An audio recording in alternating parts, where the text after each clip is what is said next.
This week's Market Watch might be my next vacation destination spot after doing a little bit of research on it. I'm really excited to share that with you guys. And Biden's infrastructure plan will have some big news coming for commercial real estate in this week's wildcard.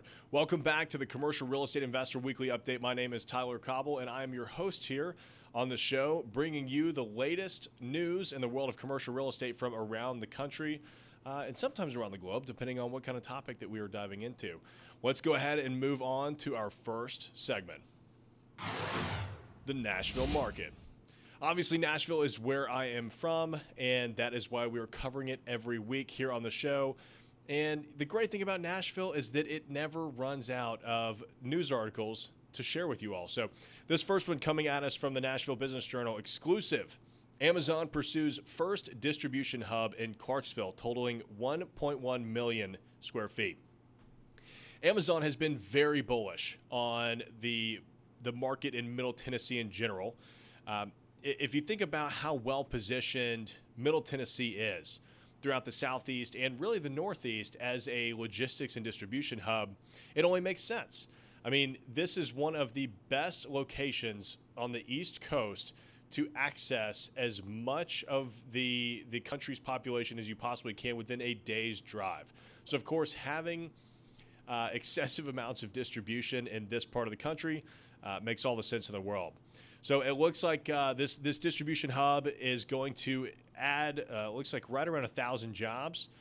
So it's a 1.1 million square foot facility on the Guthrie Highway in Clarksville.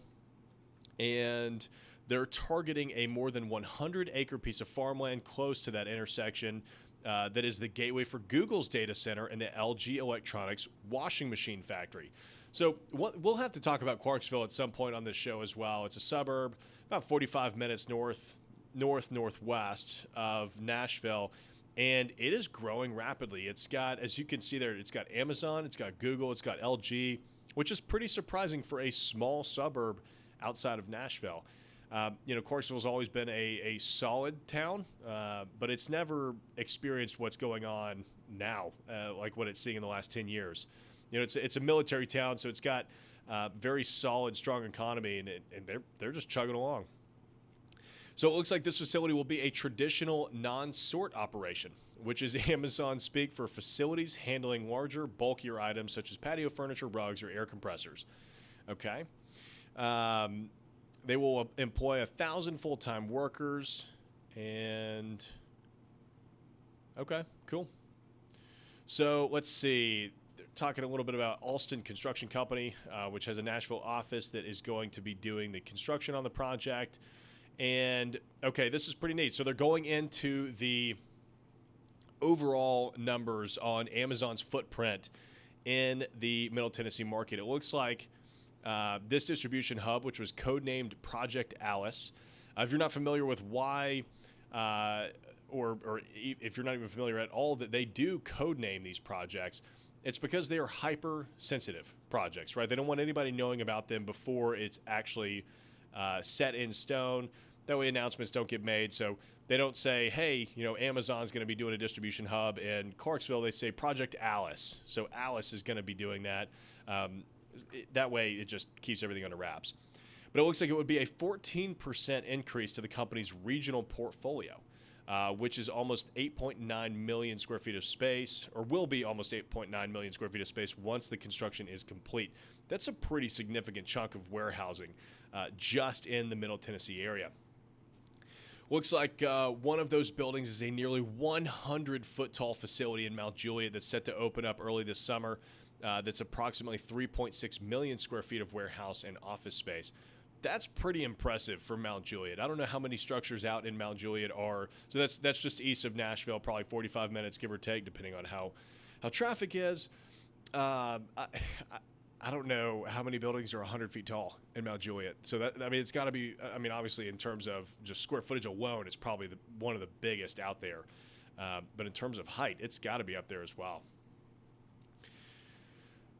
Let's see. Company spokeswoman Courtney Johnson Norman said Amazon is a dynamic business and we are constantly exploring new locations.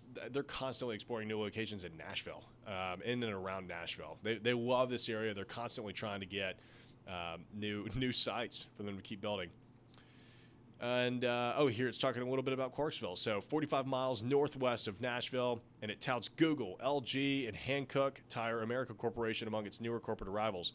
Microvast, a company that makes batteries for electric vehicles, announced a $220 million investment earlier this year. Lots of big things coming for Clarksville. Lots of big things. So, awesome. That's a pretty neat story. So this next one coming at you also from the Nashville Business Journal. Greystar Real Estate, which is one of the largest multifamily developers and multifamily holders in the country, plans a 396-unit Madison apartment. That is a behemoth. Love that. So this is over off of, looks like it's at 110 1 Mile Parkway, which is pretty exciting for me personally. So last week we closed on the Madison Square Shopping Center up in Madison, which is a 32.5 acre site that's currently a shopping center. And this is about probably not even a mile from that location. So what we're, that's a pretty timely announcement. I appreciate that, Greystar. Thanks for doing that as soon as we close. That helps us quite a bit. But it looks like it's a 22.4 acre site. And let's see, they're planning 16 three-story buildings. So it's probably going to be all surface parked if they're all three-story. That means that they're walk-up. So probably a garden-style apartment, which makes sense for the part of town that it's in. This is about 15 minutes north of downtown Nashville. And because of the interstate access, it is, in my opinion, it's very affordable because nobody's moved out there, and because of the interstate access, it's just an unparalleled location. You're actually geographically further away from downtown than Green Hills is, and Green Hills is south of Nashville. It's one of the most desirable areas to live.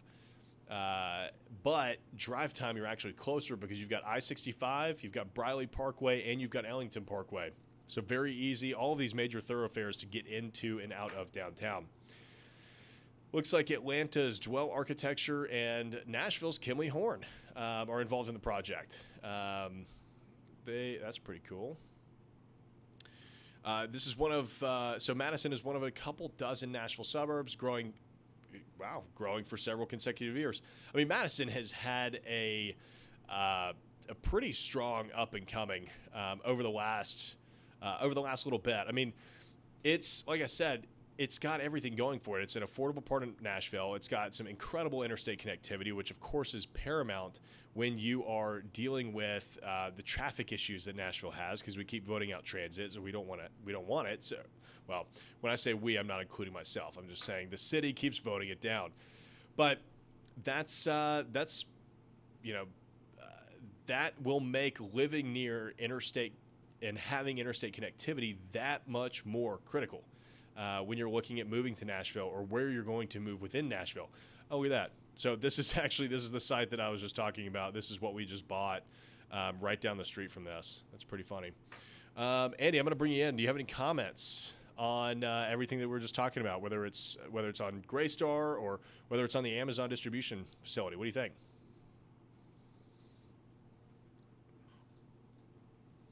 The scope of these investments with Amazon, with Greystar, with all these big national name companies that are finally saying it is time to start planting our roots here in Nashville, that's just going to keep happening more and more and more. And it's really, as we've talked about before, we've talked about in ULI's emerging trends and what is real estate going to look like in 2021 and into the future.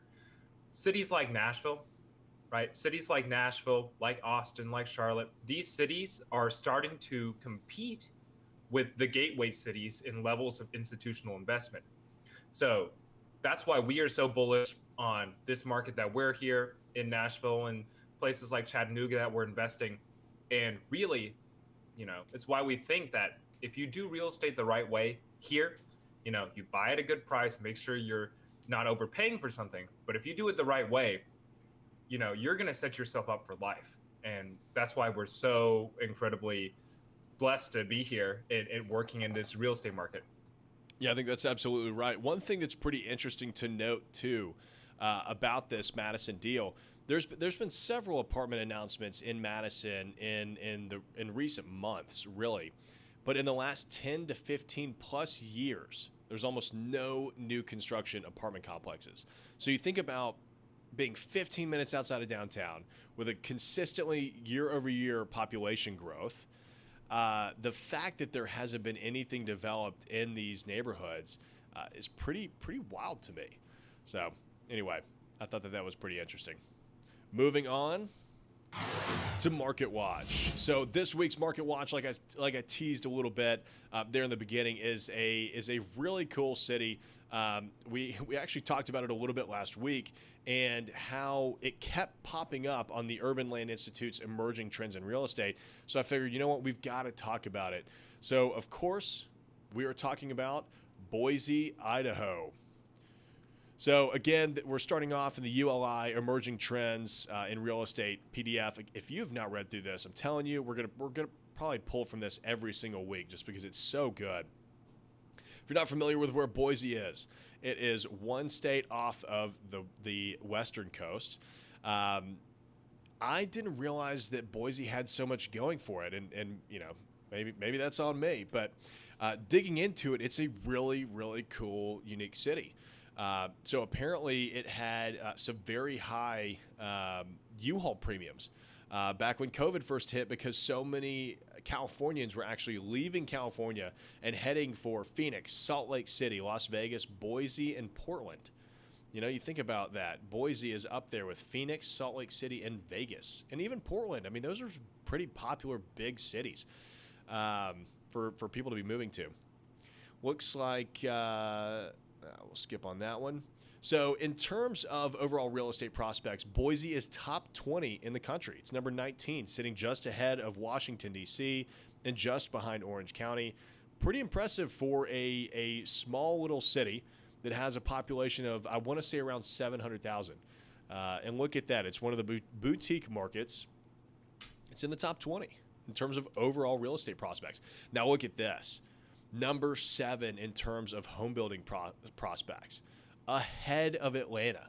If you are looking at building homes and you're trying to find an affordable city to break into and start your home building, Boise has better home building prospects than Atlanta. I mean, that's a pretty, you know, that'll make you second guess paying as much as you're having to pay for all these lots. I mean, in Nashville, you're paying, I mean, I remember when you could go to, you know, like North Nashville and, you know, and get a lot for like 10 or 20 grand. And you could go to East Nashville and get one for, you know, 50 to 75 grand. And now in North Nashville, it's like a minimum of $80,000 to $100,000 minimum for a single lot. In East Nashville, you're looking at you know, $120,000 to sometimes $150,000 for a single lot. That's pretty expensive for urban. You know, of course, if you're building a $2 million house, you know, that you can pay $250,000 or more. It doesn't matter.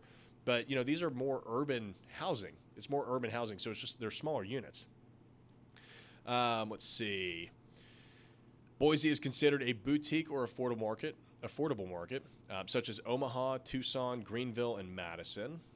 And it's what ULI designates as a niche boutique market. So thrown in there with Chattanooga, which you all know if you've been watching the show at all, you know that I am big on Chattanooga. So it's up there with Chattanooga, Des Moines, Greenville, South Carolina, Knoxville, Tennessee, Omaha, Portland, and Richmond. Pretty cool. In terms of, let's see, local market perspective, investor demand, they're just above average on the list. It looks like they're at about a 3.52 out of 5. So still better than most markets, but nothing to write home about. Looks like in terms of local market perspective on the development and redevelopment opportunities, they're 3.56. They are in the top 20 cities to do that, just behind New York and Orange County. Pretty interesting. So in terms of the U.S. multifamily property buy, hold, sell recommendations, it looks like most are looking to buy. One other thing that's pretty interesting about that market, since it's a smaller market and there's a ton of land around it, it's a great development opportunity. Looks like 59% are buying multifamily in Boise, which is really high. I mean, that puts it at number 6? Barely behind Boston and neck and neck with Nashville. Looks like 34% are holding and only 6% of apartment complexes are selling, or multifamily properties are selling in that market.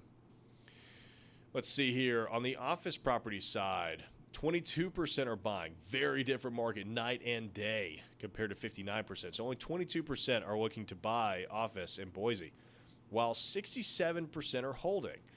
So it looks like it's a decent market. It's not all that crazy, but they're also not trying to sell, right? So it's a good hold market. Let's see here. So this is talking about the boutique markets and what makes them, kind of boutique. They're smaller markets with lively downtowns, diversity in leisure, culture, and natural outdoor amenities, and stable economic bases that withstood the COVID-19 downturn better than many markets. Looks like along with the lower cost of living and doing business, they offer something for everyone. I mean, look, if Boise is similar to Chattanooga, it really does offer something for everyone.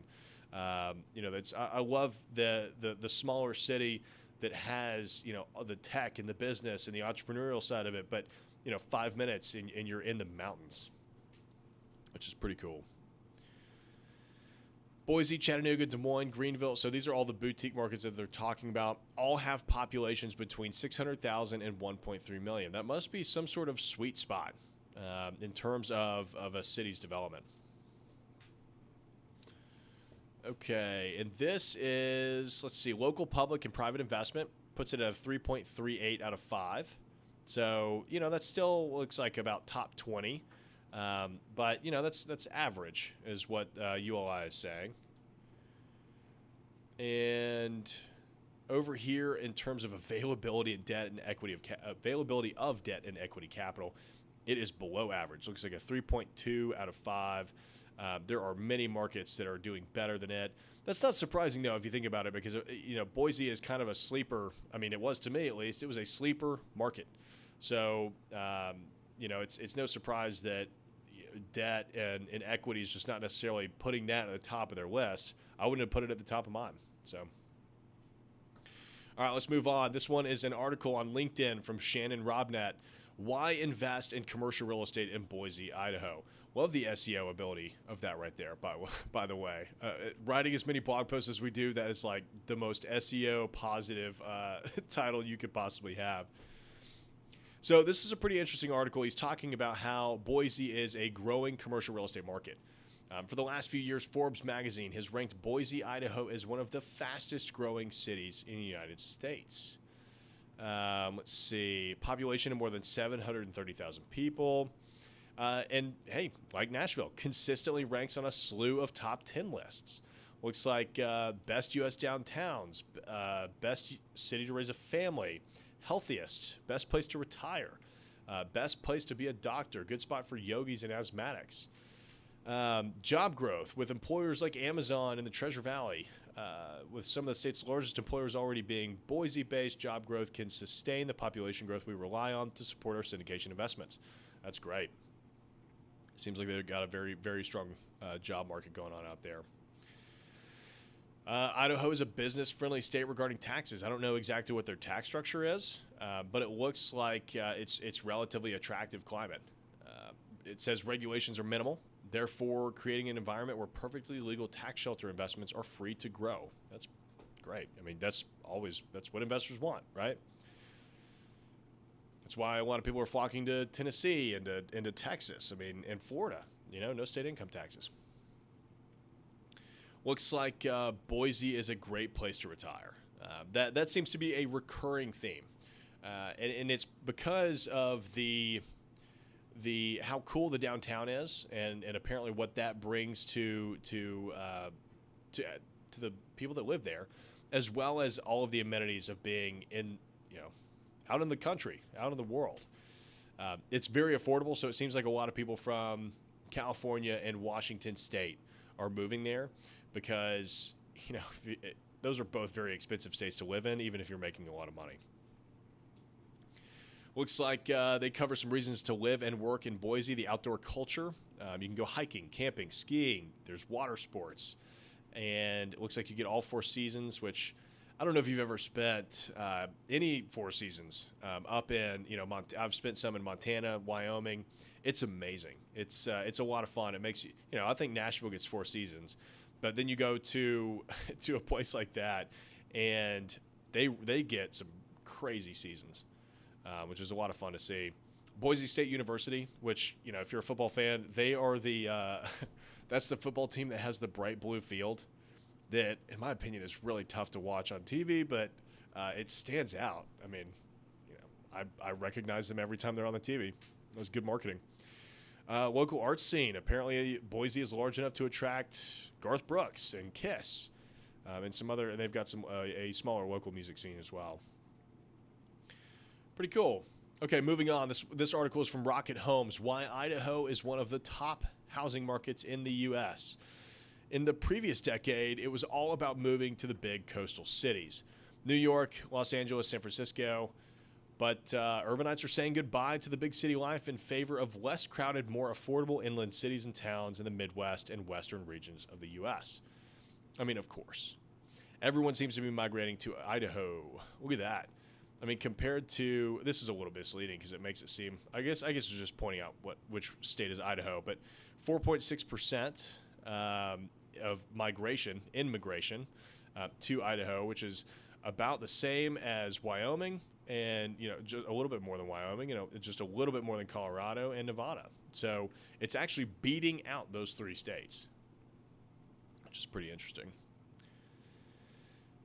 Nearly 80,000 people moved to Idaho in 2018 alone, according to the U.S. Census Bureau. That's a lot of people. That is a lot of people to just move to a state. And it's not like Idaho has a whole bunch of cities that you can really, move to and spread that population out.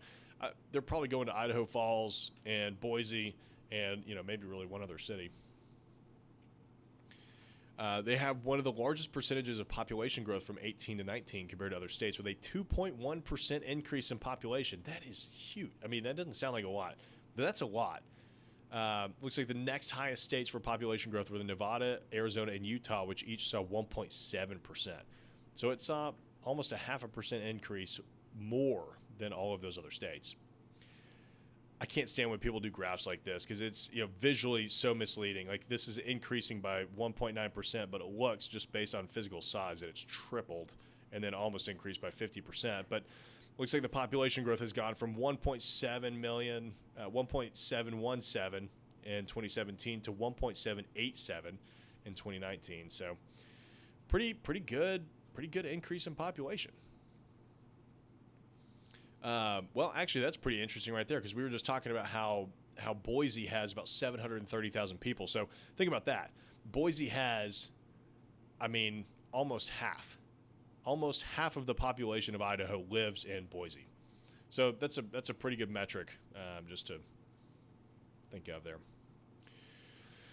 Looks like United Van Lines conducts an annual study tracking the amount of inbound and outbound moves. Can you imagine the amount of data that those moving companies have? It was pretty interesting to watch that when COVID hit, to see where all the U-Haul trailers were going and how expensive they were in states like California. Everybody's trying to get out.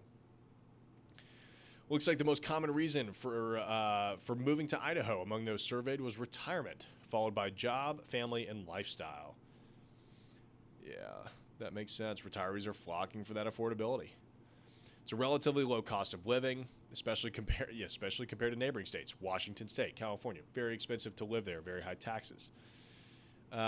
Looks like a pretty good chunk came from California. So 21,000 of the 80,000 people, so 25% of the people that moved to Idaho in 2018 were from California. Is there a state in the union that is not getting a significant amount of Californians moving there? I mean, at what point is California just going to have no more people left? I feel like everyone you talk to is like, yeah, I only meet people from California now. I mean, everybody in Nashville says that. Everybody in Austin says that. It seems like Californians are taking over the rest of the country. It's like that South Park episode where New Jerseyans start, like, moving west. Anyways, another significant chunk, 14,955, let's call it 15,000, came from Washington State. So, you know, 20%, give or take, came from Washington State. That's pretty significant. It's no coincidence that both of these states are home to the most expensive places to live in the country, of course, both in terms of home prices and the overall cost of living. So Boise is apparently Idaho's crown jewel. Like I said, it's got almost half the population. It's no wonder the California expats are falling in love with Idaho, particularly the city of Boise. Looks like it's good for the outdoorsy types, avid hikers, has very scenic offerings.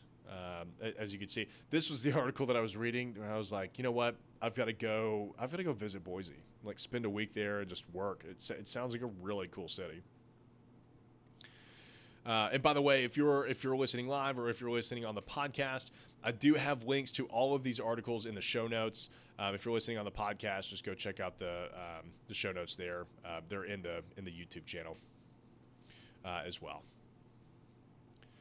Looks like Boise's made several of U.S. News and World Report's best of lists, ranking 17th in best places to live, 4th in safest places to live, and 20th in best places to live for quality of life. It's pretty cool.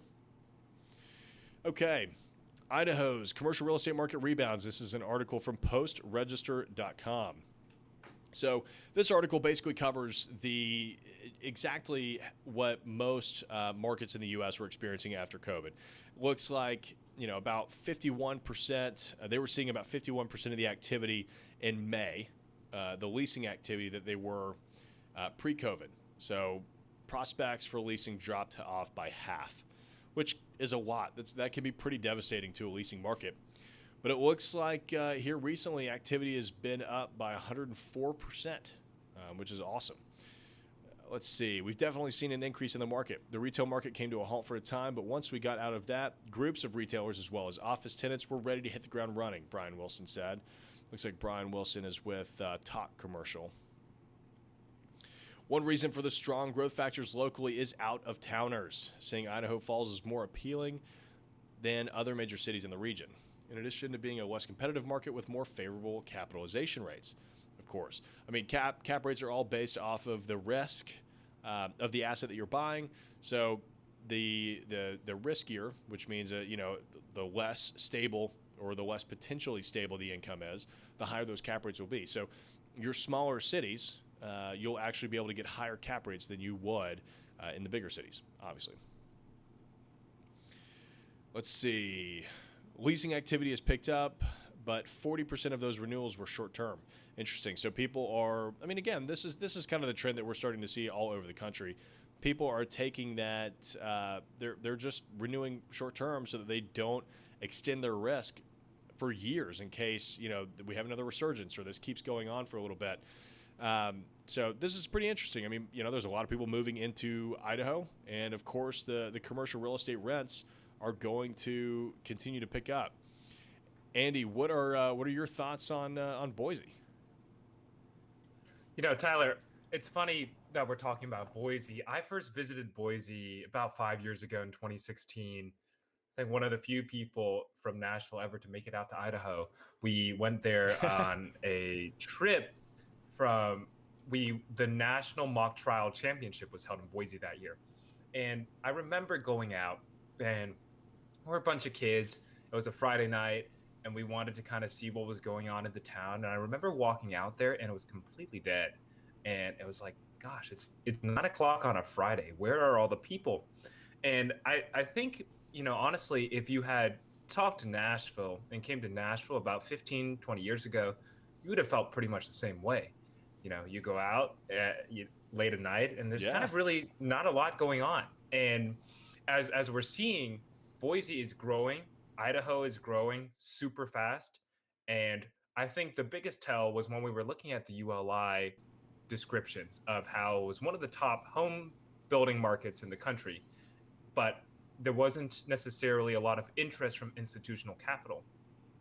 And I think over the next few years, you're going to see that start to change. And Boise is probably in a position that Nashville was in maybe 15, 20 years ago, which if you're out there on the West Coast, I think Boise could be a great market to look into. And we'll really take advantage of before that institutional capital comes in.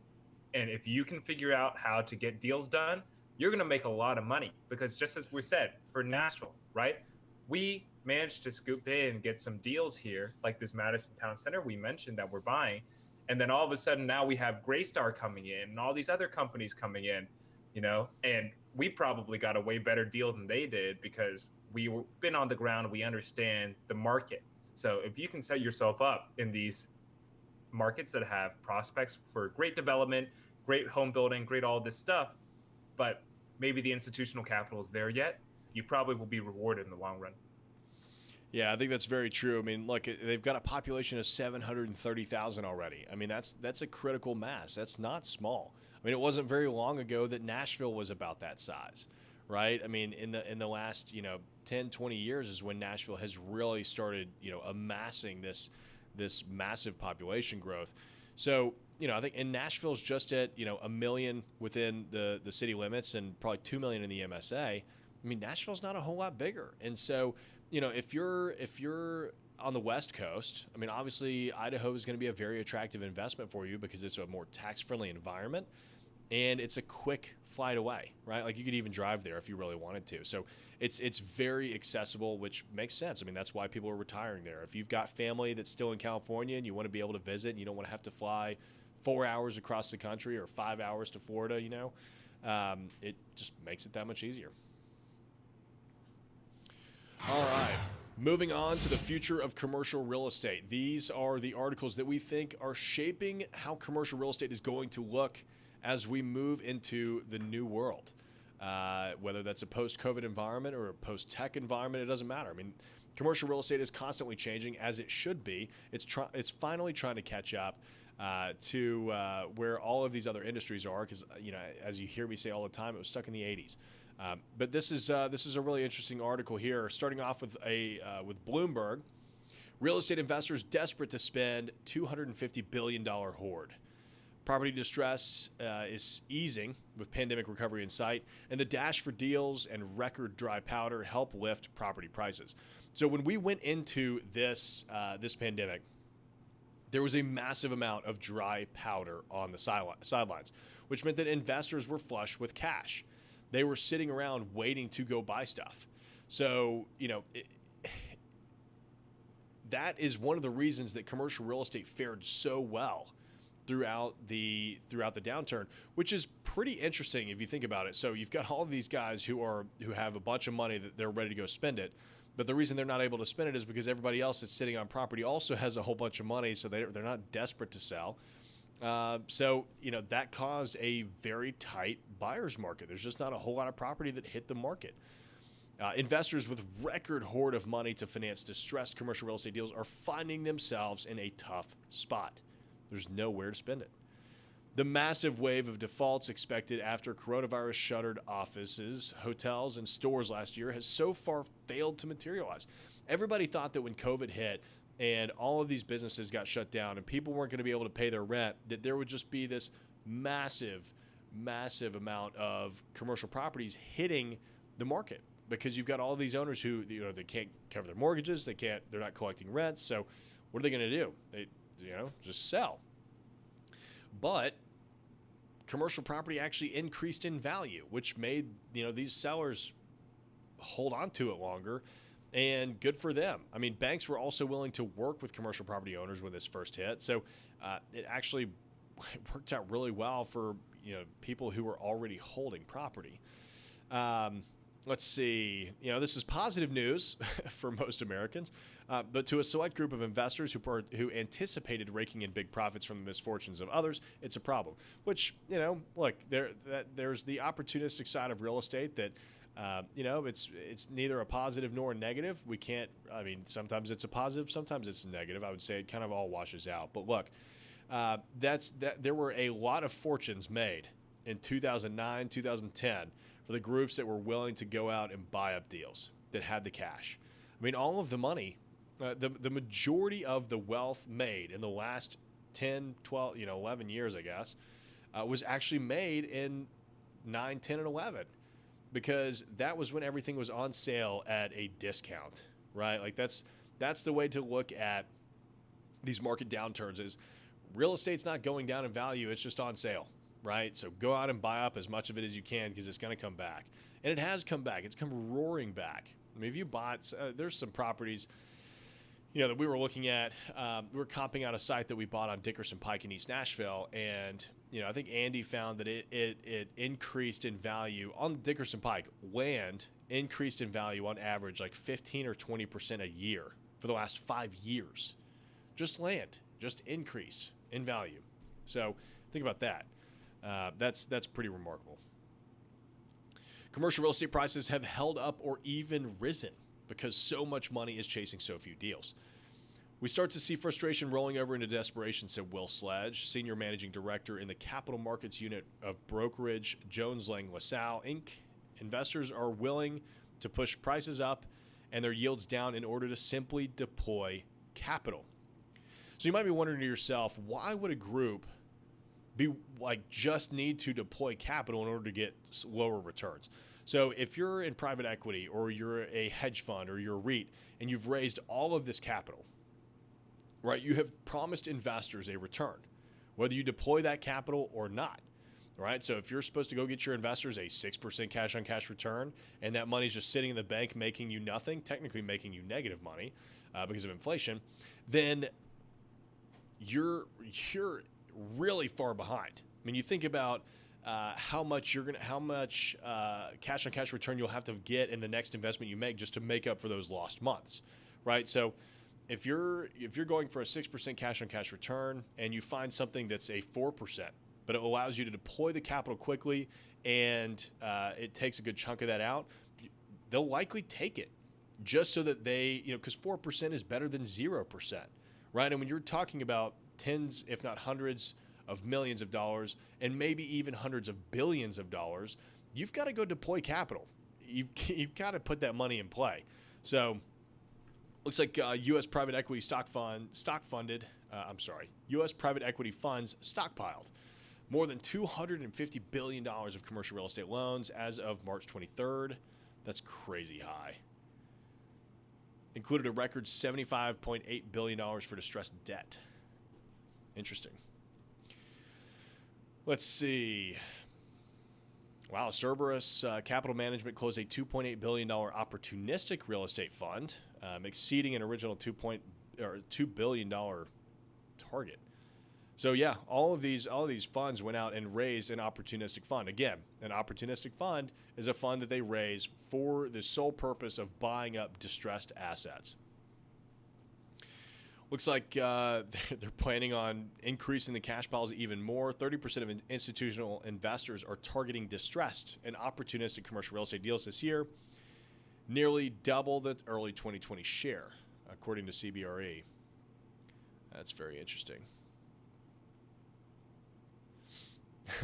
This is great. Jim Costello, Senior Vice President of Real Estate Data Firm Real Capital Analytics, says, with all the capital out there, there's going to be a bit of a Three Stooges effect.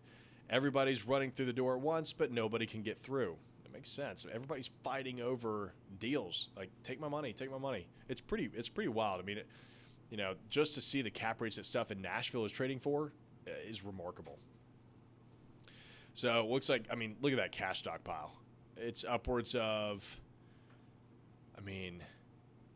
$250 billion compared to $226 billion last year and $183 billion the year before. That's a massive amount of cash just sitting on the sidelines waiting to go get deployed, right? And again, the clock is ticking. They have the money already. They're paying for it. They need to get that rolling. That's pretty interesting. All right, moving on to the GlobeStreet.com article. Here's what rising interest rates mean for cap rates. So cap rates are tied very tightly to interest rates. So as interest rates rise, cap rates are going to be affected. It's just the nature of the beast. So let's dive into that a little bit because I get asked about cap rates all the time. Looks like an argument can be made for downward pressure on cap rates for popular assets like industrial and multifamily and recovery types like senior housing and retail. So rising interest rates are unlikely to push cap rates up this year, counter to what many investors believe. That's pretty interesting. That's a completely different take than I would have thought. The interest rate on 10-year treasuries has nearly tripled since the end of July when it was at an all-time low near 50 basis points. That's crazy. But rates remain near historic lows, which is a good sign for investors.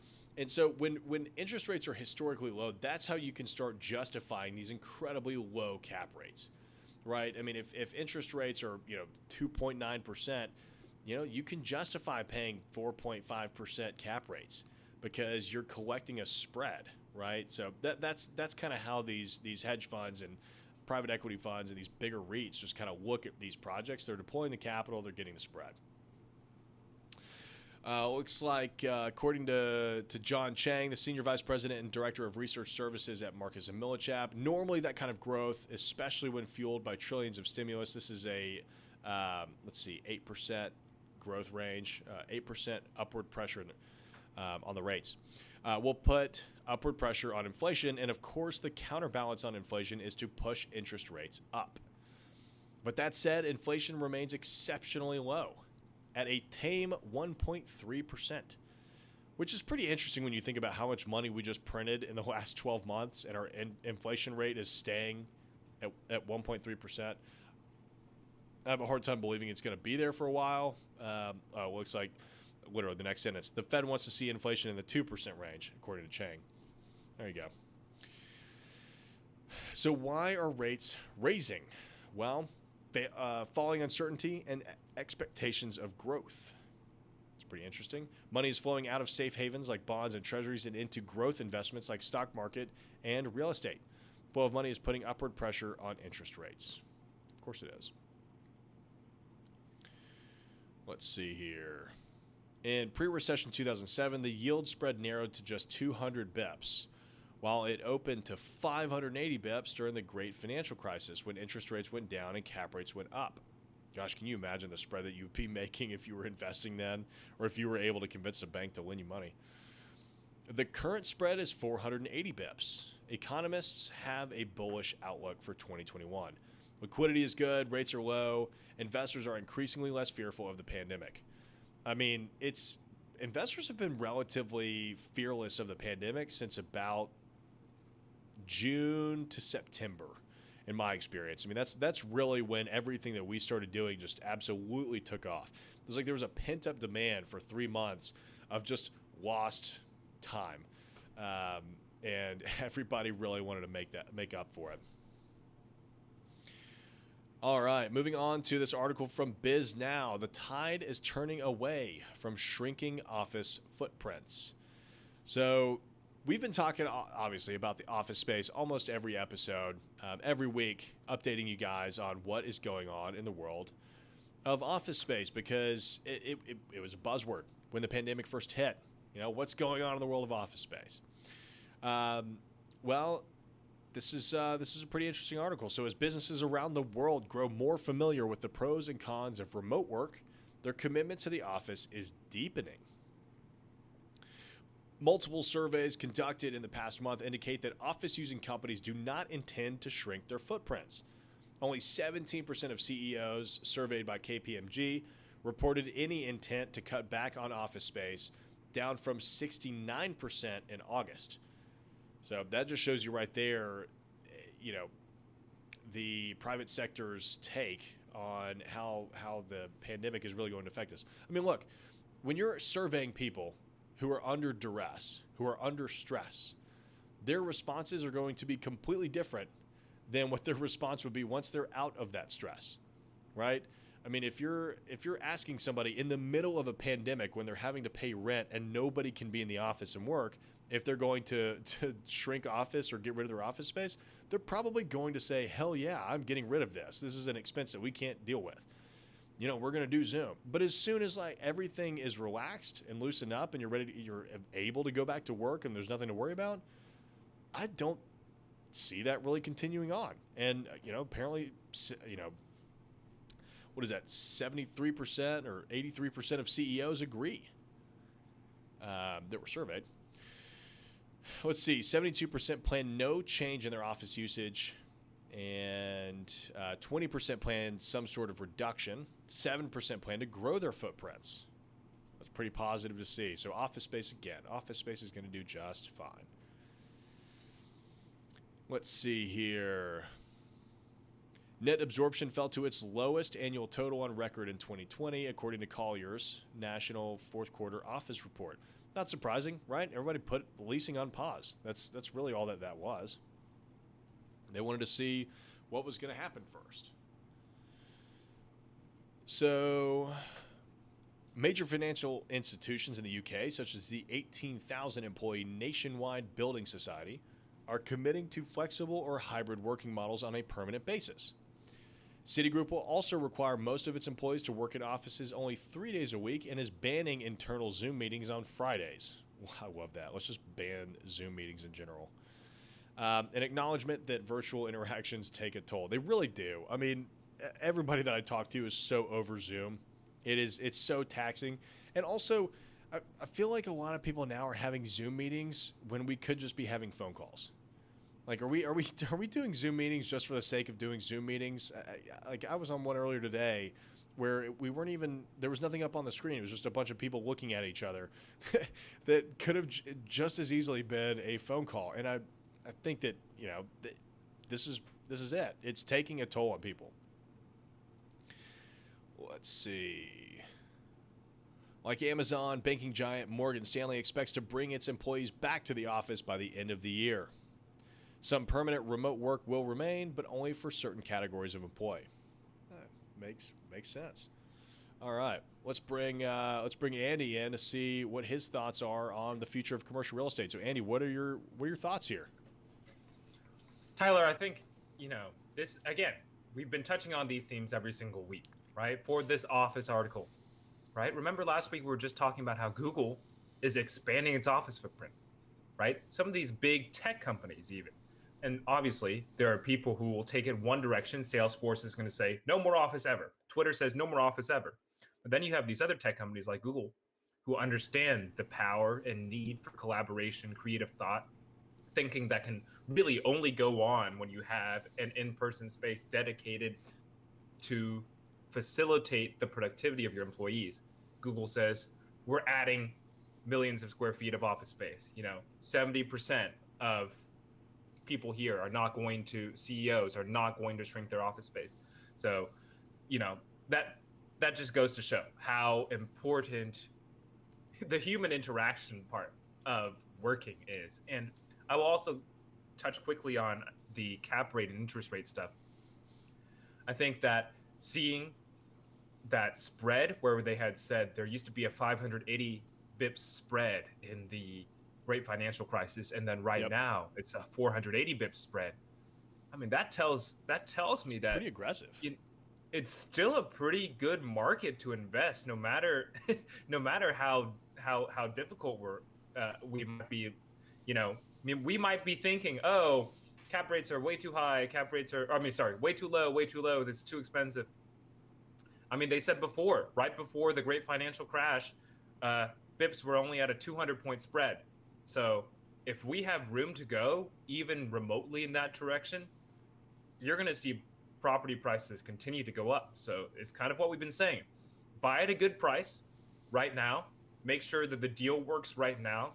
And the upside in a lot of these markets, especially if you're buying in a growing market, you might have incredible upside that you obviously don't underwrite assuming that upside is going to happen. But I think the real estate market is set to create a bunch of wealth for you if you can get in at the right time at the right price. Yeah, I mean, look, it's just like real estate always is. You make your money when you buy. You can still make money in this market. A lot of people think that we're buying at the top of the market. That's just not true. You would have thought that we were buying at the top of the market 2 years ago. Well, everybody that bought at the top of the market 2 years ago, they're doing really well. Everybody's looking back going, wow, how did you see that? How did you know? It's not rocket science. If you're just being intelligent about the deals that you're doing and you're thoroughly vetting them and making sure you have a plan B, a plan C, you're going to do just fine. Moving on to private equity deal dive. So these are some of the biggest deals that have gotten done around the country in the world of commercial real estate. So starting first with this article from Yahoo Finance, Brookfield to take property arm private in a $6.5 billion deal. This is pretty significant. So Brookfield Asset Management, Inc. said it reached a $6.5 billion agreement to acquire the shares of Brookfield Property Partners LP that it doesn't already own, boosting its offer to take private its real estate arm. It's pretty interesting. Why would they spend that much money to take the company private?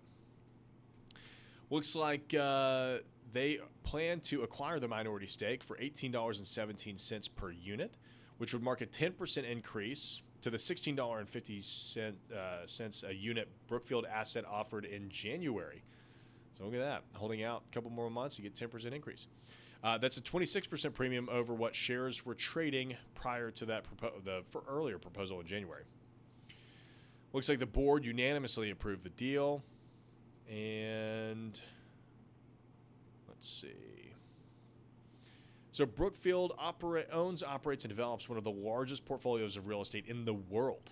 At the end of December, it had about $88 billion in total assets, including, let's see, London's Canary Wharf. Is it Canary Wharf or Canary Wharf? Probably Canary.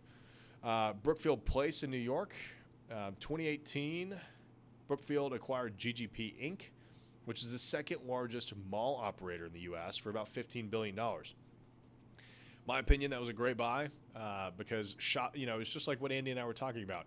Shopping malls, those indoor malls, those are a great buy if you're buying them right. I mean, so many people are scared of them because, indoor shopping is dying, retail is dying, Amazon's killing everything. There are plenty of malls that are doing really well. They pivoted well. They're offering more experiential type of businesses and restaurants and bars, and they're crushing it. Let's see. Pandemic took a toll on the company. Looks like they reported a $2 billion loss last year, and shares fell 21%. Let's see. So Lazard Freres advised Brookfield Properties Special Committee and gave a fair market value of $14 to $18.50 per unit. The deal terms are ultimately attractive for Brookfield Property unit holders. I mean, I would say if it's 10% higher than what they offered back in January, that's a pretty good buyout. In the 5 years leading up to the pandemic, Brookfield Property units have traded at a discount ranging between 20% and 45% of the consensus net asset value. Interesting. So it looks like Brookfield already owned about 60% of Brookfield Property Partners, which had a market value of about $17 billion as of Wednesday's close.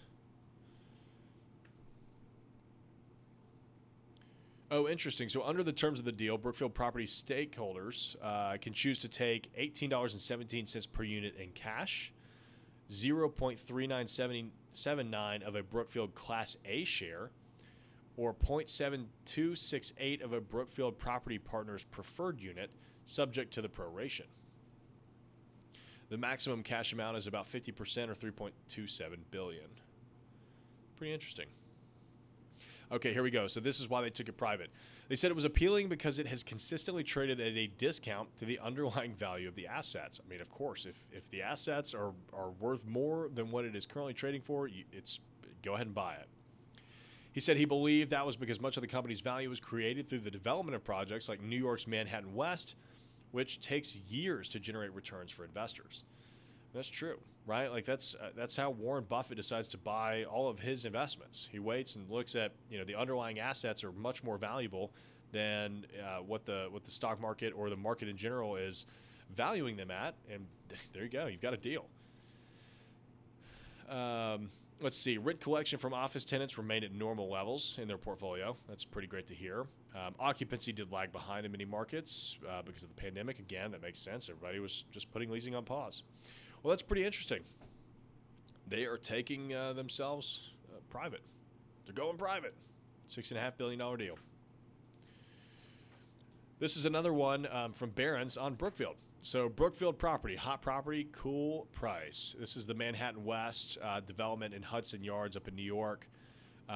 So Brookfield Property Partners is one of the world's largest property owners. We already kind of covered that. Looks like they have a high-octane strategy and lofty yield, which comes at a depressed price. I mean, you look at that development. Hudson Yards is one of the most ambitious real estate developments, honestly, that the country has probably ever undertaken.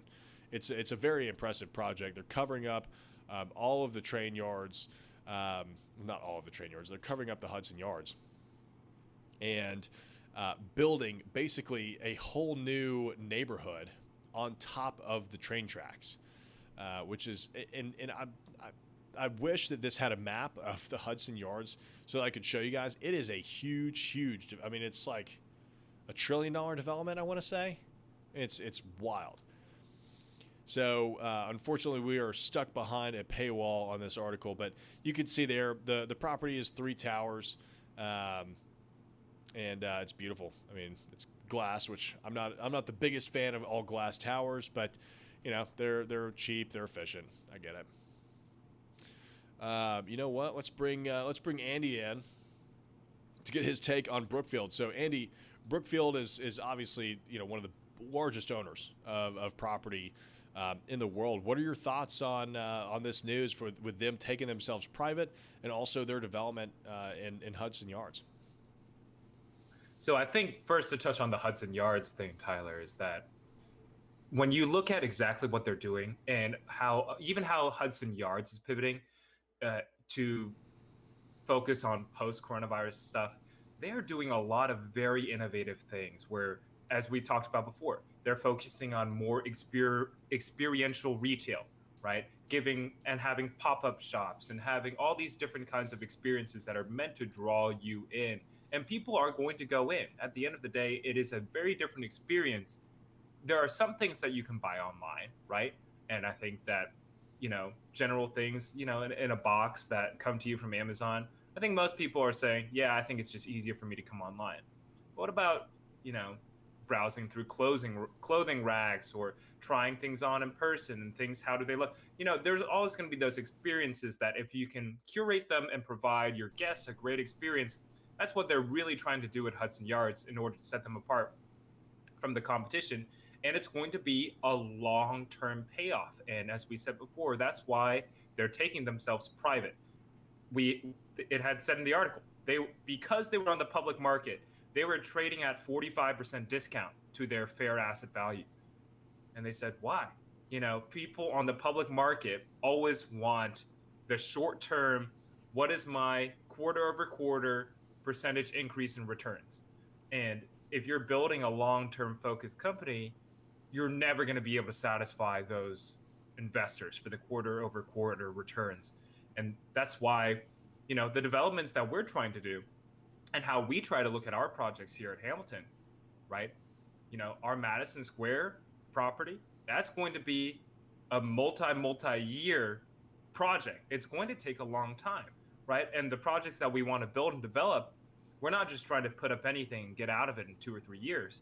We're trying to create them with long-term value, the long-term investor in mind. And we think that's actually going to create better value for us over the long term because we did the extra work, we did our extra due diligence, and perhaps we're not instantly getting cashed out tomorrow, but over the long run, which is more important anyway, we think we're going to be able to get and achieve better value, which is exactly how Brookfield is valuing its own company as well. I think you're absolutely right. I mean, going public can be really tough on a company because instead of having these internal goals that are driving the company and kind of that ethos that really started the company, now you're beholden to stockholders, and really all they care about at the end of the day is how much in dividends are you returning them? How much did their stock increase?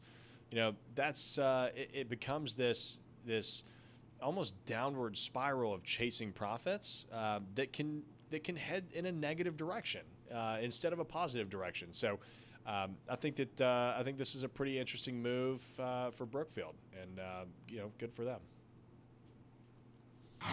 All right, now for PROPTECH. So this is all of the technology that is going on in the world of commercial real estate, which is going to revolutionize the way that we own, operate, interact with commercial real estate and property, which I of course just find fascinating. Going back to what we were talking about earlier with the commercial real estate coming into the new age, these are the companies that are really leading the forefront of that. So this one is coming at you from therealdeal.com. Storage sharing startup Neighbor snags $53 million in a Series B. Looks like Fifth Wall led that funding round. This is a pretty cool company. So it is, they're basically looking to become the Airbnb for storage. So you got a garage space, you've got an extra room in your house or whatever. Like, you go on and you say, just like you would an Airbnb, you want to rent a room, well, you can rent a room to just store some stuff if you want.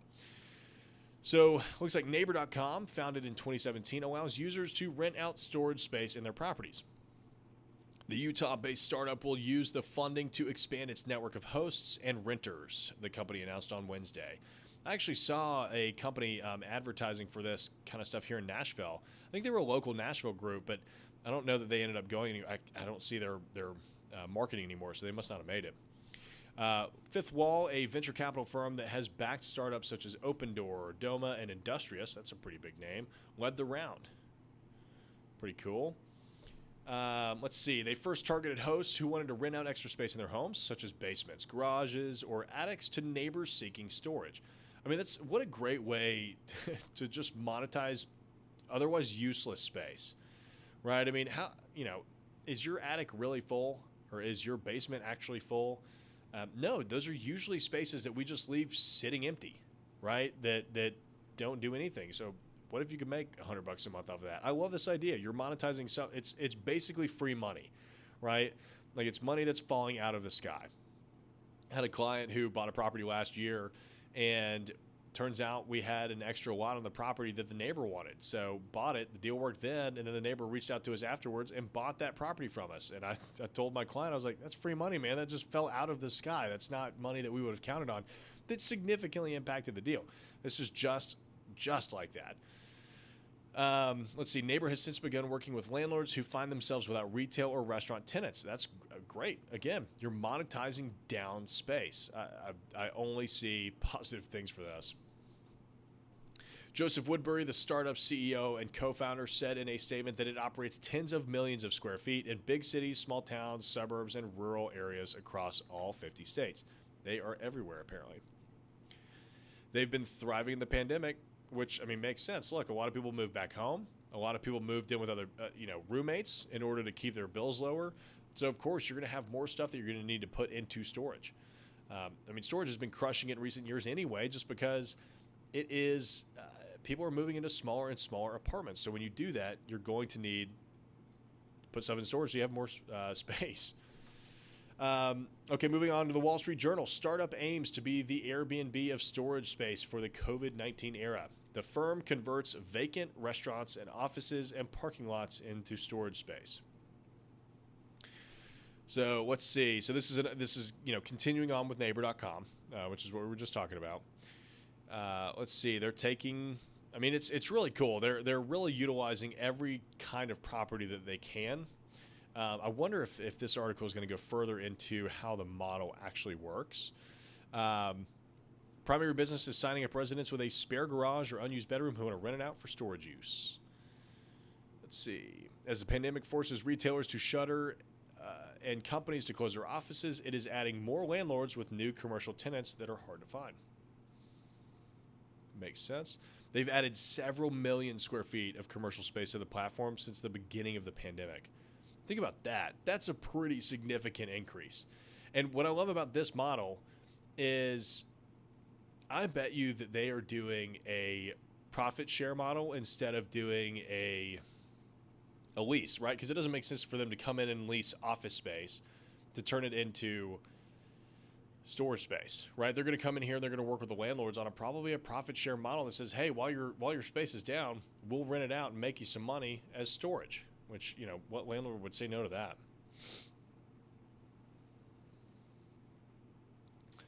One risk they face is that demand could drop sharply after the pandemic is over, though many launched before COVID-19. I mean, that makes sense. I mean, will people move back to more traditional?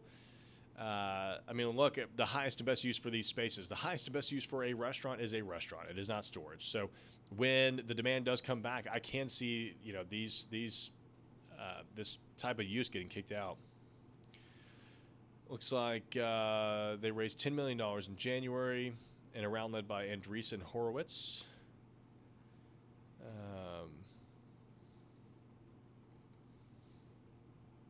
I think it's safe to say finding a restaurant tenant is going to be difficult for the foreseeable future, says Atit Jariwala, who owns a Thai restaurant in New York City. Oh, he's a New York City property investor. Why not take advantage and monetize this space? Exactly. I mean, it's just a convenience. Let's see. Another neighbor customer is the Brazilian Jiu-Jitsu school Gracie University in Torrance, California. When the pandemic forced it to stop classes, co-founder Renner Gracie started thinking about other ways to make money. Today, the parking lot is filled with RVs, buses, trailers, boats, and cars. He said he makes between $100 and $120 a month for a single parking spot through Neighbor. That's pretty amazing. I mean, you'd have to be in a city where there's very little parking, but while a larger space for an RV can cost between $350 and $450. I mean, that's a great little profit model. Let's take a look at their website. Give your home, give your truck, sofa, give your tools a home, not a storage unit.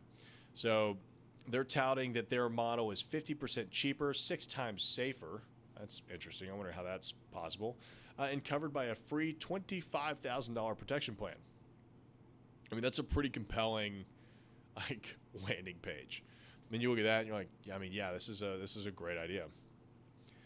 So self-storage, car storage, RV storage, boat storage, trailer storage, business inventory. It looks like, you could go store anything. You have more control over the location. It's month to month. No pesky paperwork. I'm sure there's at least something you've got to digitally sign. Talk as easy as texting. Okay, this is cool. So they've got some spaces, some example spaces here in Nashville. A 10x7 attic for $22 a month. That's actually really affordable. I mean, 70 feet. I don't know how many cubic feet it is. That looks like it's like triangular. But you've got a 10x7 attic for $22. Now, this is for the first month. I guess it goes up to $43 a month after that. 8x4 garage, $10 for the first month. A 20x20 garage, $80 for the first month. Goes up to $160 after that. Looks like you get half off the first month. But I mean, a 20x20 storage unit, that's probably going to be,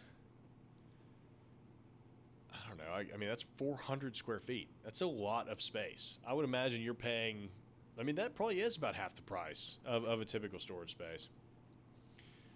So, again, I love this sharing economy. It's so easy to make sense of. Let's bring Andy in here and get his thoughts on this. Andy, what are your thoughts on Neighbor? Tyler, as you indicated, I think this is a great concept. We've been talking about a lot of these PropTech companies that are trying to take advantage of this underutilized space. And, we've been talking for a long time how the WeWork model of lease arbitrage was not working. It was failing. It wasn't doing very well. You weren't making a lot of money on it. But where you can go in and you can do some sort of profit share, where both you and the landlord or the owner or whoever are aligned together, both of you guys make money if you succeed, right? That's the type of business in this space that you want to start up. And, Tyler, I don't know why we wouldn't want to look at some of our buildings. We might want to consider doing something like this for some of our downtime too. I think that the value proposition is certainly there. Yeah, actually, that's a great idea. We probably should. Let's talk about that tomorrow because we've got plenty of vacant space. Because my investment model is to go buy buildings that are largely vacant and then renovate them and lease them up. So we've got a couple of buildings that are sitting there that we're currently going through the leasing process. That makes a lot of sense for. Let's do it. Let's see here. Am is dropping into the live chat. What are your thoughts and insights into cold storage spaces? Something I just learned about a couple of weeks ago. Never thought about it before. I think cold storage is very interesting. I'd love to get Andy's thoughts on this here in a second too. But cold storage is pretty interesting. Look, you think about as grocery delivery picks up, as pharmaceutical delivery picks up, cold storage is going to become a necessity for these companies to operate, right? So I think cold storage is pretty unique. Again, it's, you've got to figure out how to make the margins work. One thing that's really attractive about regular storage, especially if it's not climate controlled, is that you don't have to worry about anything, right? It's like multifamily without having to deal with the tenants, without having to deal with the plumbing, without having to deal with the park. It's like there's so many positives to it. Now, of course, cold storage, you're going to have to worry about the energy consumption and, of course, the design of the space. But it's not going to be far off from climate controlled. You're just going to have basically these very well insulated bays that are, you know, cold. So yeah, I think they're great. You know, the problem that most of those operators are having right now is that it's really tough to find good space because they need to be in downtown cores or core adjacent, and the highest and best use for property in those areas is not cold storage. It is redeveloping it into office, retail, or multifamily, or you know, something along those lines. But that being said, if you can get, you know, good warehouse that's in a good location, you know, it's got to be a good location, right? Because these are items that are being shipped. It's probably last mile delivery, more often than not. So they need to be very convenient to consumers. But Andy, are there any thoughts that you would throw in on that I didn't really cover? Yeah, AM. Thank you for asking that question about cold storage. We actually covered a little bit about cold storage a few weeks ago in one of our earlier episodes. Essentially, one of the big things about cold storage right now is that because of exactly what you said, Tyler, the last mile delivery, grocery stores wanting to expand their delivery presence, Walmart expanding its delivery presence, Amazon moving into grocery, owning Whole Foods and having Amazon Fresh and all these different components. It is one of the hottest sectors of real estate right now because just as Tyler touched on, it's difficult to find the perfect location, and if you can find a location, you are going to get a super good premium on your money if you're able to develop something like this. So the demand for something like this is only going to keep going up as we have more and more food and groceries being shipped to your house. So it's a good long-term investment. The trick is finding a piece of land that can actually pull it off. That's right. That's exactly it. You've got to find the right deal. And it would probably make a very good covered land play too, which, you know, we're all about, is covered land plays. And you could probably get a modular kind of unit and go buy a piece of dirt that's in a nice area, break even for 5 years, and then sell it or redevelop it. I mean, then you'd make a lot of money. You take your, you know, cold storage unit to the next site and you just do it again. So you have, you know, less upfront costs. That'd be cool. Reading REITs. Moving on to real estate investment trusts. These are essentially the stock market of commercial real estate. So they give us a pretty good insight to the world of commercial real estate on a minute by minute basis, unfortunately, in my opinion.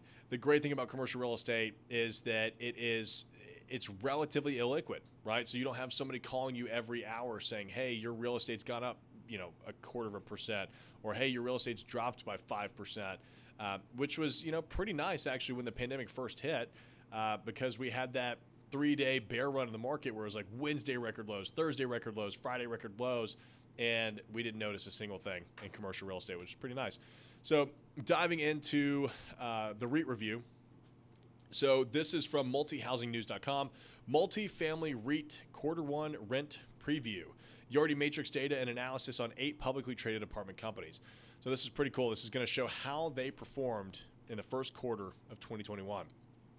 For January and February, portfolios centered on expensive, high-wage coastal gateways, and technology hubs returned flat to negative monthly sequential rent growth and sharply negative year-over-year rent growth. For these portfolios, an inflection point was reached during the summer. Rents continued to decline, albeit at a slower rate. The very worst may be behind them, but a full recovery in rate will take time. Wonder if it goes further into how deep the rates actually dropped. Let's see. Conversely, lower priced portfolios, primarily located in the Sun Belt and Midwest, continued to record monthly, sequential, and year-over-year rent growth in January and February, suggesting first quarter reported results for these portfolios will continue to outpace their more expensive coastal peers. Now, if we look into, I guess, consumer behavior post-pandemic, a lot of people were moving away from the coastal cities, which are typically your largest cities in the United States. They're located along the coasts. They were moving inland, right? So it only makes sense that the Sun Belt and the Midwest are actually thriving because of that. You've got a lot of renters that are leaving New York and a lot of renters that are leaving LA, San Francisco, and they're heading in to Chicago, they're heading into Nashville, they're heading into, all of these other cities that are much more affordable where you can work remotely. So let's see here. I'm actually going to bring Andy in on this one because he is the local resident expert on REITs. So Andy, I want you to dive into this high average rent and low rent growth and talk about what all of these different numbers mean for REITs.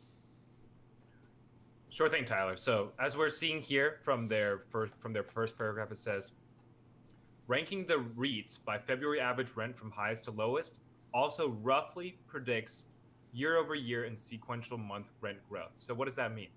So the higher the rent, average rent, actually the lower tend to be the year over year growth.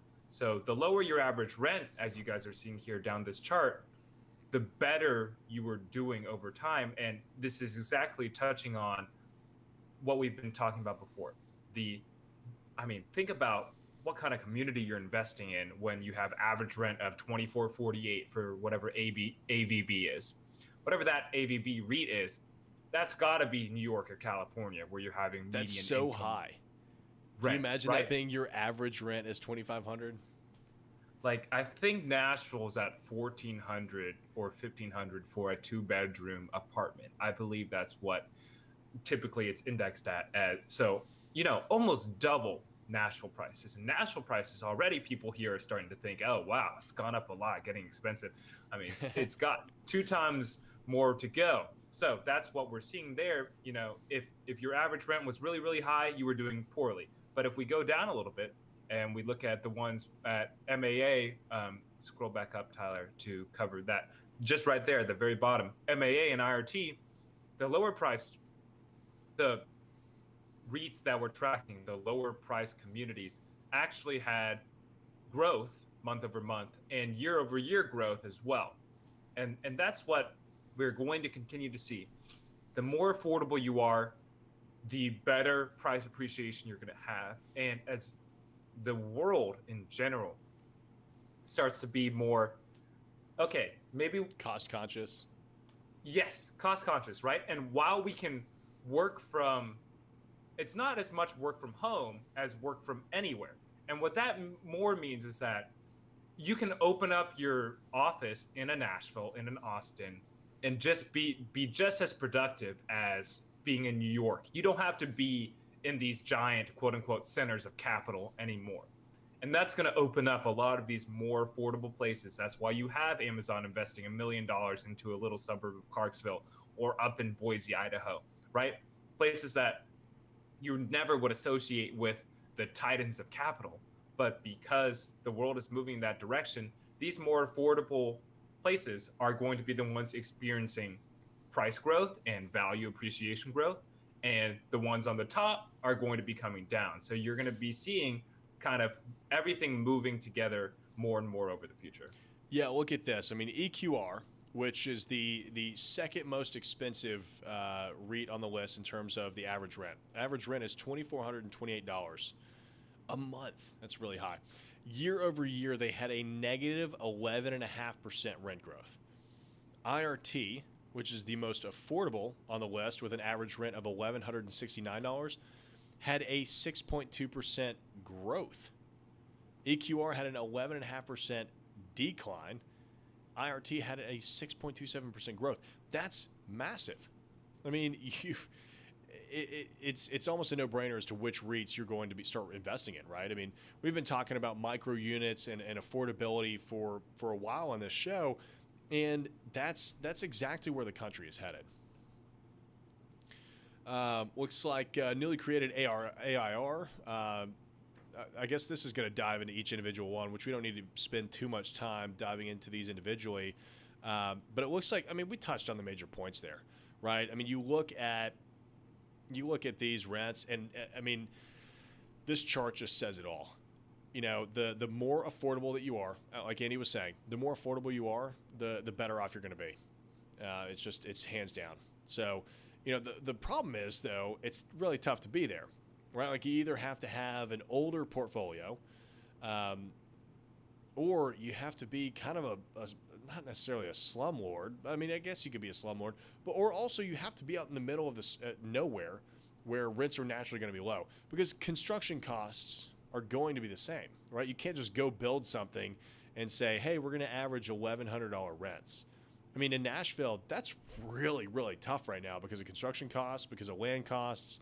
You know, I think, you know, even in Madison, you know, these multifamily developers that we're talking to they're talking about a $1,500 average rent. Now, that still would put, you know, that at like third most affordable on this list, you know, third from the bottom there. But still, I mean, that's almost 50% higher than the most affordable REIT on the list. So just putting that in perspective, how difficult it is to actually achieve that affordable rental rate. Let's dive into office REITs, the new normal. So is work from home the new normal? I like to also say remote working when we talk about work from home because those are two very different things. They both mean working outside of the office, but remote work is not necessarily work from home. A lot of people don't want to work from home. They could you know, go work in a coffee shop, or they could go work out of a co-working space or whatever, in addition to having an office. So a year into the pandemic, office utilization in major U.S. cities remains a fraction of pre-pandemic levels, with coastal cities facing a particularly slow recovery. Again, we're getting into the coastal cities struggling.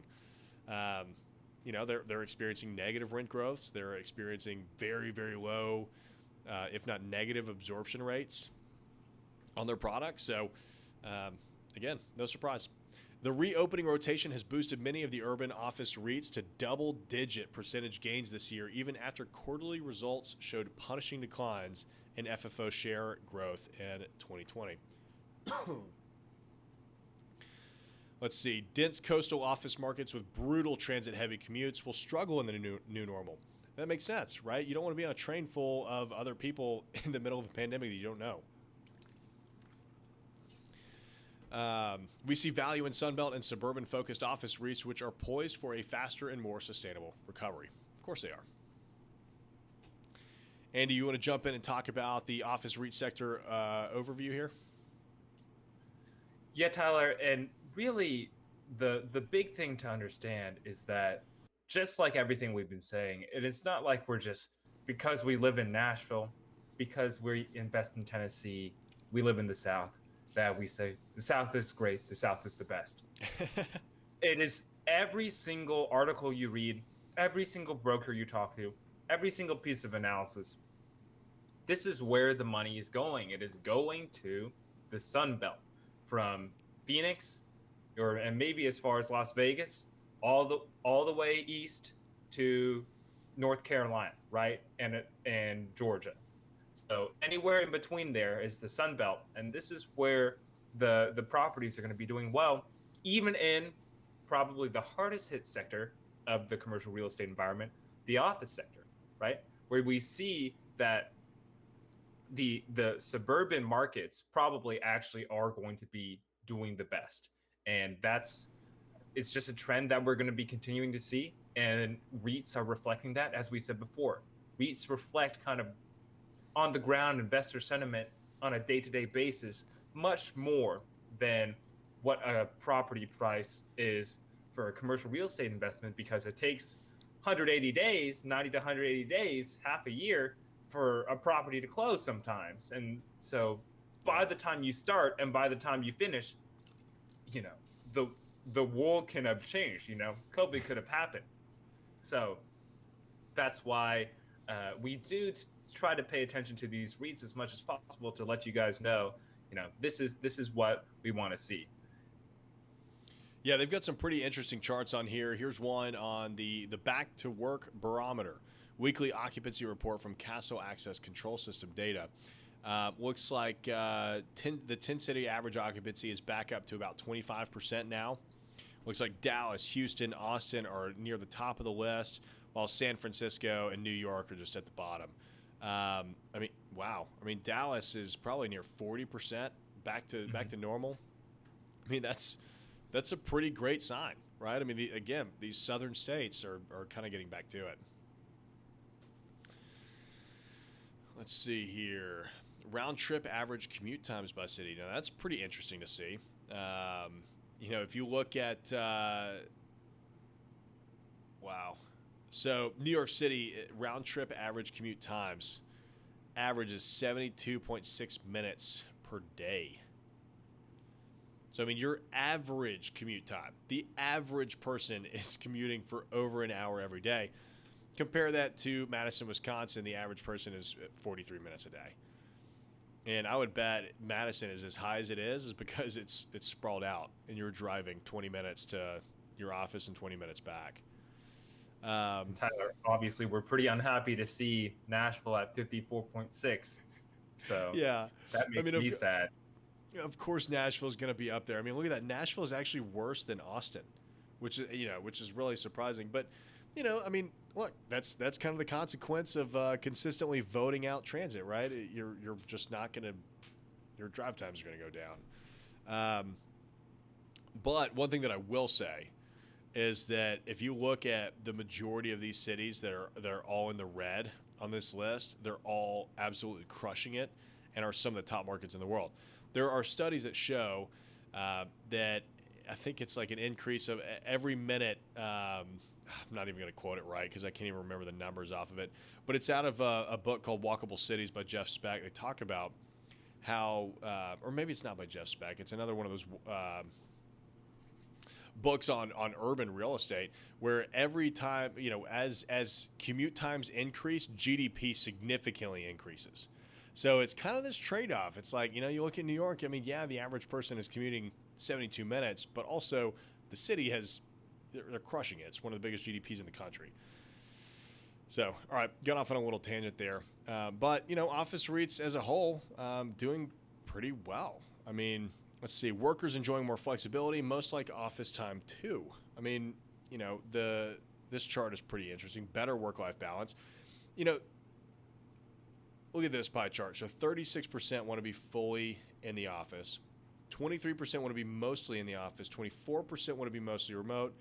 Only 17% want to be fully remote, which means that 83% want to be in the office at least a little bit, which makes a lot of sense, right? I mean, we talked about this all the time. There's so much synergy that you get out of being in an office environment with your comrades and your team and working on stuff together. That again, I just don't see office space going anywhere. Let's see here. Office REITs stock price performance. Office REITs were pummeled early in the pandemic, pressured by these lingering questions over the long-term demand outlook as businesses become more comfortable with the expanded utilization of work from home or remote work arrangements. The fourth worst performing sector last year, office REITs ended 2020 with total returns of negative 18.44%, compared to the negative 8% total return from the FTSE Nareit equity REITs and the 17.6% gain by the S&P 500 ETF SPY. Now, to me, that says that there's a buying opportunity in office REITs. Honestly, that's all that looks like to me. From 2010 to 2020, office REITs delivered average compound annual total returns of 9.1%, trailing the 12.6% average returns from the broader REIT index. And then, oh my gosh, if you can read this chart, like, good for you. That is a lot of color and a lot of boxes on one page. Cool. So overall, I mean, look, of course, office REITs were going to take a hit in 2020. It only makes sense. People weren't signing any leases. People were very scared about what was going on. They didn't want to make any long-term commitments. But, I think the outlook's very positive. I think the outlook is very positive. Okay, so now let's move on to this week's wild card. So, Andy, what do you have in store for us this week?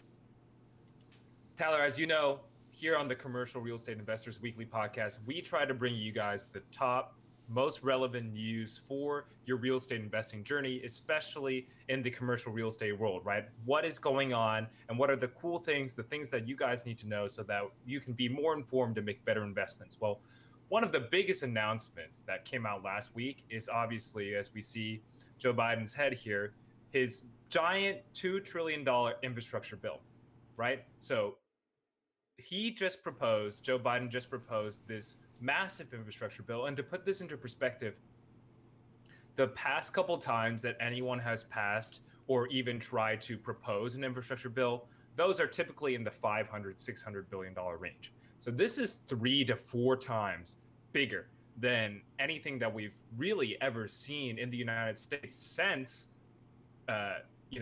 we built out the national highway system. So if this plan were to go through, it would have probably a similar effect to when we built out the national highway system. And obviously, as real estate investors, we want to know, how do things like transit and infrastructure affect the different cities that we can go to, where we can make money, how our investments are going to perform. So we wanted to break this down a little bit for you to say, what effect will this infrastructure plan have on the real estate market? So as we see here, the plan includes everything from road repairs, electric vehicle stations, to public school upgrades and training for the clean energy workforce. So for transportation infrastructure, just in the roads, railways, and bridges itself, we're spending $174 billion on electric vehicles, with 500,000 electric vehicle charging stations, right? Using EVs and bus fleets, replacing the federal government's fleet of diesel transit vehicles with electric vehicles. So that alone, I mean, obviously, if you're on the Tesla train or in the other electric vehicle train, that's going to make you very happy, right? That there's going to be a lot of electric vehicles coming onto the market. And really, the importance of more electric vehicles coming onto the market is not only that it's going to be better for the environment, but really it's that it's going to mean that we have a consistent long-term investment into transportation, into these road systems, into making sure that we still have, we're going to be keeping up the, the current world we live in is based around the car, right? A lot. And that's how our cities are built. For better or for worse, over the last 50, 60 years, we've built our cities, we built our infrastructure around the car. So with us greening that environment, bringing in and producing electric vehicles, it's still going to allow these car-based transportation sites to continue and thrive, right? So whether or not that's necessarily good or bad, and whether or not you like suburban or more urban developments, that's a whole nother debate, but it is going to allow these suburban environments to survive, right? Where we're spending $115 billion on roads and bridges, especially the ones in need of repair. And it's going to have $85 billion of modernizing transit systems and $80 billion of a backlog of Amtrak repairs, as well as improvements in route expansion, which I will get to in just a second. So obviously you guys see here a huge amount of making sure our infrastructure is going to stand up to the task. And I really want to highlight this one here, infrastructure resiliency to withstand climate-related disasters. We all saw what happened in February in Texas and across a lot of the South. We had massive freezing weather, storms that caused an incredible amount of snow that we had never seen probably for years and decades, right? Where we had in Texas, pipes bursting all over the place because they froze, where you had power literally shut off, cities like Austin and Dallas being under boil water advisories because literally their pipes froze in the ground and they couldn't even deliver water, clean water to your homes. Those things are going to happen more and more. And so to have built in this money, right, $50 billion to prevent huge storms like that from wiping out our investments, that's great, right? As real estate investors, we want to mitigate risk, climate risk, and these huge storms that could freeze all your pipes. And if you freeze all your pipes in your apartment building and your pipes burst and your tenants are flooded and then people have to move out and you're not renting them out, you're going to lose money. That's a big deal, right? That's a big deal. And so I'm very happy to see that potentially a lot of this money is going to be spent to allow those investments to be protected over the long run. And obviously, we're upgrading airports, road safety, and connecting neighborhoods historically cut off by investments. These are all very good things as well. And I really want to touch on this here. Quality of life at home, $650 billion. We're going to spend $213 billion potentially to build, preserve, and retrofit more than 2 million affordable homes, and 500,000 homes for low and middle income owners, and $100 billion to clean drinking water, replacement of all lead pipes and service lines, which, is pretty sad that we still have lead pipes in places like Flint, Michigan, right? That, kids are literally drinking from lead water. But that being said, is these places that have traditionally been forgotten, right? These places that are underserved, underutilized, if this infrastructure comes in to build them up, what have we been saying? That people are looking for the more affordable places to invest your money. Across America, the affordable places where you can have a decent quality of life, those are the places where your investments are going to be doing really well. So you have these places that maybe had lead pipes that now are going to be replaced, or you were cut off by transit and now your bridges and roads are going to be fixed. These places that historically have been left behind, there's going to be, if this plan passes, a lot of opportunity there to, really get in there, get opportunities for your price appreciation to grow, because people are going to now all of a sudden want to be there because, again, as we're saying, affordability is one of the most important things. And, if we're talking about connecting places that haven't been connected in the past, let's look at what Amtrak was saying. So Amtrak, for those who aren't in the Northeast, right? Amtrak is this quasi-governmental service that is essentially Americans' track, right? America's passenger railway system. Now, we don't have any of that in Nashville. I believe the last time Amtrak ran in Nashville was like in the 80s. I think they shut it down. So they're going to expand it to these cities like Las Vegas, Nashville, Phoenix, where historically there has not been a lot of passenger rail. And if we do that, see, Las Vegas, Nashville, Columbus, Ohio, and Phoenix, if they do that, we're going to have a lot more ability for people to move in, transport between the different cities. You're going to see a lot of growth through the ability to access these cities. And here's the big map. It's kind of blurry because I had to blow this up here, but all these light blue areas are areas where there's no service currently. And I really want to highlight this map here on the Nashville market. Like, if we added an Amtrak service from Nashville to Chattanooga to Atlanta to Macon, all the way down to, I'm not sure what is even down here. What is that city on the corner there? It's not showing me. But where we're adding Montgomery, Auburn to Atlanta too, Birmingham to all the way up here to Asheville and Charlotte, right? If we add all of this transit and passenger rail here, it's going to be huge for the growth and development of the Southeast, because, people in the Northeast and people in the South, we don't realize how they do it. Some people in the Northeast, you're going to live in Massachusetts and you take the train to New York, right? The reason why Amtrak is maybe a part of this plan is that Joe Biden used to, when he lived in Delaware, he would literally take the train from Delaware to Washington, D.C. for several hours every day because it was easy for him to move around. Talk about work from home and remote work flexibility. If I can all of a sudden get from Nashville to Atlanta in 3 hours on a passenger train, right? That's going to open up way, way more business opportunities for my company. I can attract way more talent, right? So that's the type of stuff that we want to be looking for. And hopefully it's going to happen, as well as the fact that, with all this investments in $213 billion of low and middle income homeowners, right?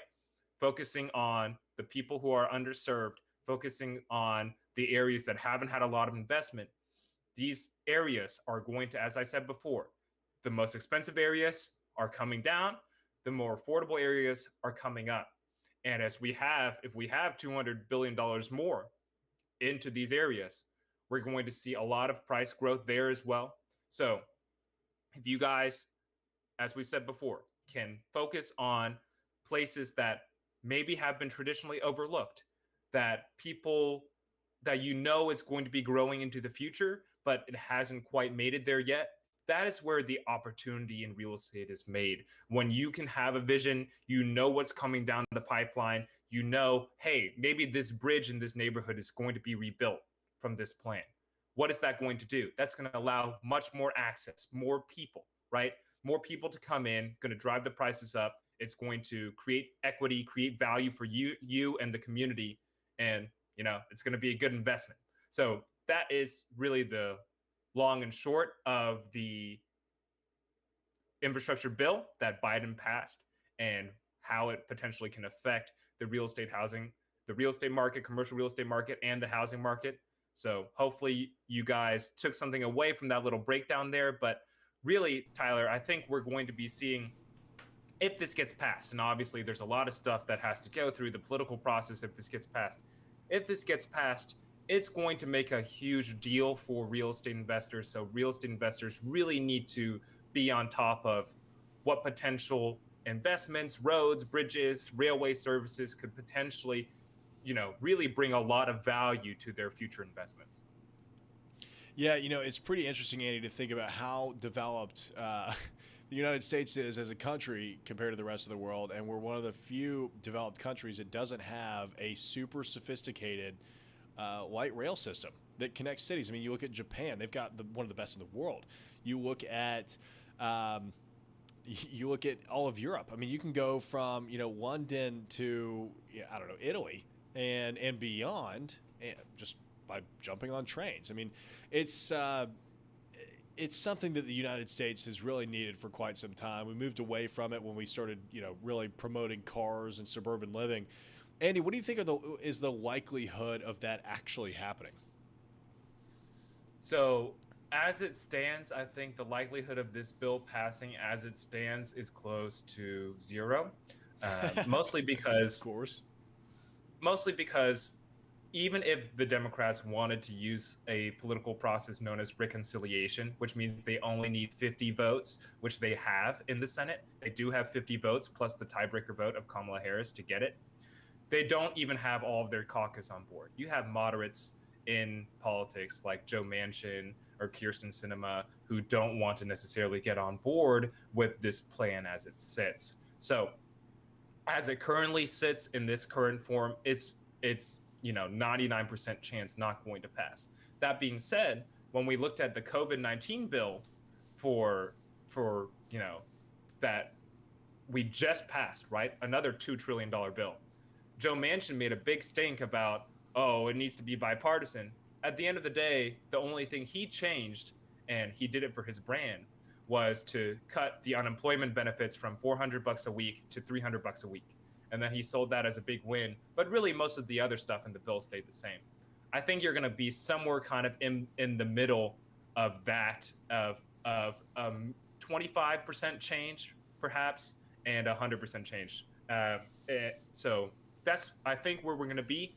It's going to take us a few months of debate and bickering and stuff to get there. But I do think that the Democrats, at the end of the day, they're going to pass something pretty substantial. And even if it's not $2 trillion, $1 trillion would still be a lot of money into these projects. Yeah, it'd be pretty remarkable to see something like that get passed. We need it pretty badly. Thank you, Andy. All right, well, that is it for this week's Commercial Real Estate Investor Weekly Update. Thank you guys for joining us live and asking your questions. As always, we are doing these Mondays at 5:30 p.m. Central Standard Time. Feel free to join and jump in on the conversation. Feel free to ask us questions about what is going on in the world of commercial real estate. I'm happy to volley back and forth with you, as always. If you are watching on the YouTube channel, don't forget to like and subscribe so that you get notified every time we are going live. If you're listening on the podcast, don't forget to rate and review so that we can continue bringing this information to more people each week, and we will see you next time.